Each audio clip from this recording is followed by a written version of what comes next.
ព្រឹកថ្ងៃទី18ខែមិថុនាឆ្នាំ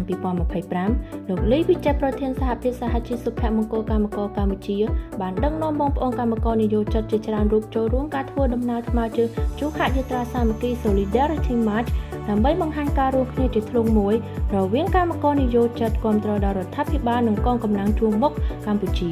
ក្នុងការដោះស្រាយបញ្ហាជម្លោះព្រំដែនដោយសន្តិវិធីការពារភាពត្រឹមត្រូវនិងបូរណភាពទឹកដីរបស់ព្រះរាជាណាចក្រកម្ពុជា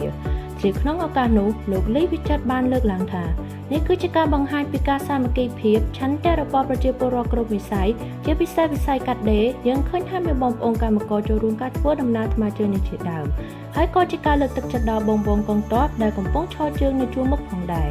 លោកបានថែមទៀតថាក្នុងនាមលោកតំណាងឲ្យបងប្អូនកម្មករសូមគាំទ្ររាល់ចំណាត់ការរបស់រដ្ឋាភិបាលក្នុងការការពារទឹកដីយកផលប្រយោជន៍ជាតិជាធំកម្ពុជាយើងគឺមិនចង់បានដីរបស់នរណាម្នាក់សូម្បី1មីលីម៉ែត្រប៉ុន្តែកម្ពុជាយើងការពារដាច់ខាតមិនឲ្យអ្នកណាឈ្លានពានទឹកដីកម្ពុជា1មីលីម៉ែត្រដូចគ្នាយើងខ្ញុំតំណាងបងប្អូនកម្មករនិយោជិតចូលរួមសាមគ្គីនិងបដិញ្ញាចិត្តជាដាច់ខាតចូលរួមធ្វើជាគ្រឿងការពារជាតិប្រជាជននៅគ្រប់កាលៈទេសៈគួររំលឹកផងដែរថាកាលពីថ្ងៃទី18ខែមិថុនាឆ្នាំ2025មានសារសម្លេងបែកធ្លាយកិច្ចសន្ទនាតាមទូរស័ព្ទរវាងសម្ដេចតេជោនិងលោកស្រីនាយករដ្ឋមន្ត្រីថៃសម្ដេចតេជោក៏បានបញ្ជាក់យ៉ាងច្បាស់ៗសម្រាប់ជាតិនិងមនោសញ្ចេតនានៃការរាប់អានមិនអាចផ្សារភ្ជាប់ជាមួយគ្នាបានដាច់ខាត